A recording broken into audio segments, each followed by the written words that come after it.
તમે બધા ભણી ગણીને મોટા થઈને જ્યારે પૈસા કમાશો તો એ પૈસાથી તમે શું કરશો? હફતા ભરીશું. છોડી દેજો સીધા મારા ગજ નહીં વાગે તમારા. તમે બધા જ્યારે સવારે સ્કૂલ આવા ઘરેથી નીકળ્યા તો ઘરેથી શું ખાઈને આવ્યા એ તમારે મને કહેવાનું છે. મમ્મીનો લાફો.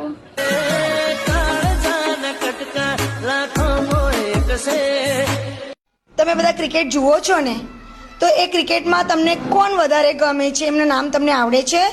તો તમારે મને કહેવાનું છે. ચીયરલીડર.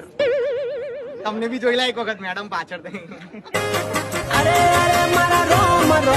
ત્યાંથી છૂટીને આજે ઘરે જઈને શું કરશો? પિક્ચર જોવા જઈશ. કઈ અરે પેલું આવે છે 15 તારીખે. નામ બોલ, જલ્દી બોલ. અજબ રાતની ગજબ વાત. અમે પણ આવવાના છે ને, તમે પણ પહોંચી જજો તમારા નજીકના અને દૂરના સિનેમાઘરોમાં 15મી નવેમ્બર થી તમારા શું હતું? અજબ રાતની ગજબ વાત.